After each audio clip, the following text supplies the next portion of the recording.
Hey YouTube, this is Ribo at the workbench again, doing a review of this little Estwing hatchet. This is the Estwing number 2, made in the USA. Great little hatchet. My friend actually gave this to me as a gift a few years ago. I'm pretty big into woodworking and was enjoying carving spoons and things like that, and so he noticed that I was using this guy. This is a I want to say maybe a Coleman. This is a Walmart hatchet from when I was a kid. If you can tell, I mean, this thing is beat up and has been used for at least 15 years now. It's been hammered on. This has been on many camping trips.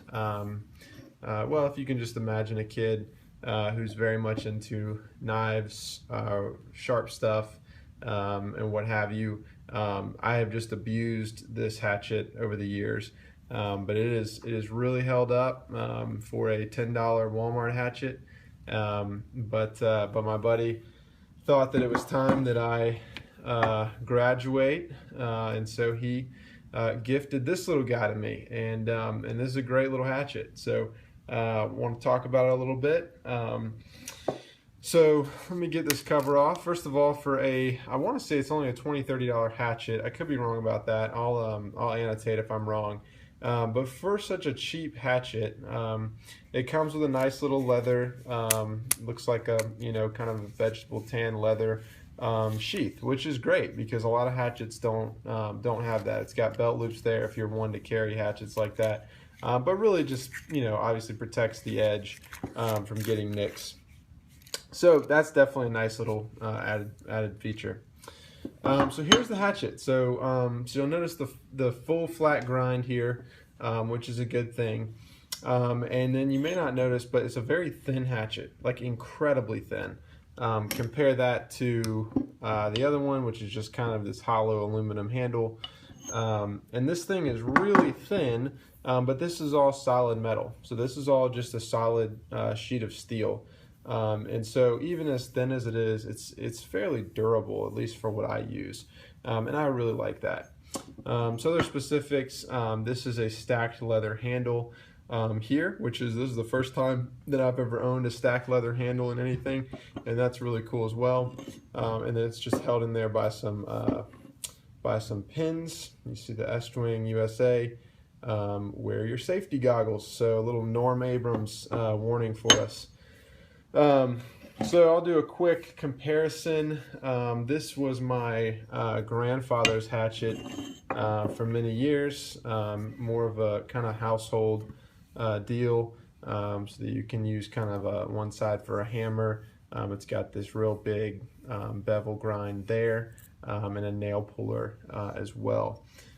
So this hatchet here and this one here, both have the nail pulls, whereas the Estwing does not. Again, this is, if you just look at it, a little bit more of a finesse hatchet than it is kind of a beater.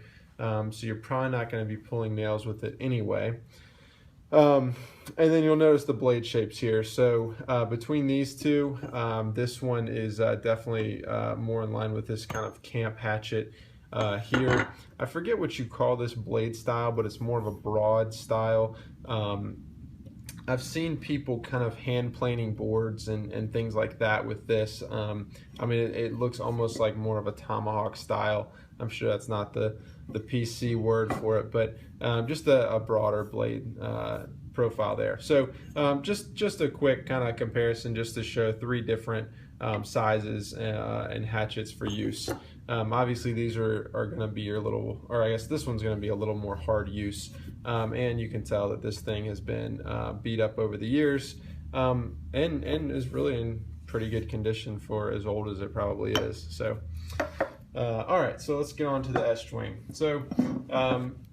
So again, here is the Estwing. So yeah, so this is all one solid piece of steel, and I've never seen a hatchet like this. But generally speaking, what you would do is you would have a handle that comes up through the blade here up to a hole, very similar to like your mallet, and then is pinned in there. With this, however, you're never going to run the risk of pulling back on the hatchet and hacking stuff and this sheet, this kind of piece of metal flying off. If you can imagine, for example, particularly looking at this right here, you can definitely imagine a scenario where these nails over time loosen up, pop out, just with changings of the seasons. And as you're using this hatchet, you can definitely see where this whole head may pop off. With something like this, you're never going to have that issue because this and the handle is just a solid sheet of metal. And the way Estwing does this, it's not a very polished metal. You can actually see kind of where it was shaped, and you can see kind of the marks there. So it's not very highly polished out, but I kind of like that. It gives just kind of a rougher use to it, even being more of a, I guess, kind of finesse hatchet. It looks almost handmade, I guess, to me. You can tell, obviously, I've used this thing pretty well in the last couple years for all kind of things, from camping to you know, to woodworking, and splitting small logs. A couple things I really like about this blade. So let's talk about the blade first. When I look at this hatchet, what I immediately think of is another good friend of mine. This is the Spyderco Delica 4. And what I love about the Delica 4 is the full flat grind, because it's just a very easy slicer. And similarly, what I love about this is this full flat grind.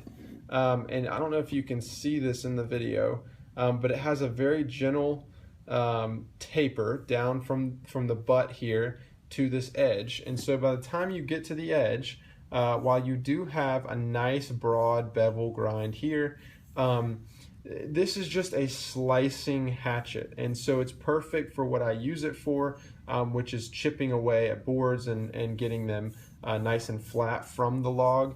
And so it just cuts very easily, and I really like that. I think the thin kind of, I don't know if you'd call this a tang or what you would call this, but this kind of arm here also contributes to that. But to me, the blade here and this Delica kind of have a lot in common, and that's just from using each one. I like them both. They're a joy to use.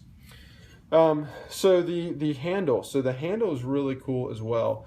This is just a stacked leather handle, so if you can imagine lots of pieces of leather just stacked up, glued together, I'm sure with some kind of epoxy or something, shaped on some kind of sander to get this nice ergonomic kind of you know, palm swelling here.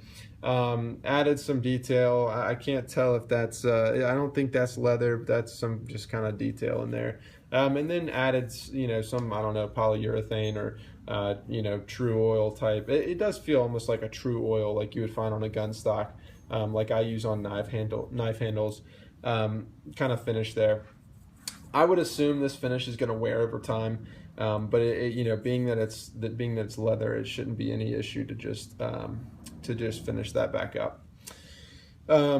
Overall, fairly light hatchet. You would look at this thing and you would look at the thinness of this, and you would think this is a super light hatchet. But what you have to remember is that unlike this beater right here, this is full metal, and so while this hatchet may actually be heavier, this hatchet is very off balance in that all the weight is all right here. So this piece of metal, and I mean this hunk of metal, I mean this thing is huge, right? Compare that to your Estwing here, right? So this piece of metal is the entire weight of the hatchet. This is just a hollow, some kind of aluminum or some kind of sheet metal, and then this rubber handle that I'm assuming that this goes all the way through. So this is all hollow and not very substantial, whereas this, the weight is distributed all the way down to at least right here, and you still have some weight on the back end, but really you're carrying that weight and kind of distributing it across a wider spot. And so what that means for you, practically speaking, is this hatchet is much easier to swing, and it's much easier to control. And that's really what I've enjoyed about using this hatchet. So this is going to be a pretty short video. I love this thing. There's not many bad things to say about it. It's inexpensive. It's American made and very high quality. Plus, you've got your leather sheath to protect your sharp edge there. So cut or carry, definite carry. Very thankful for good friends. We'll see you next time.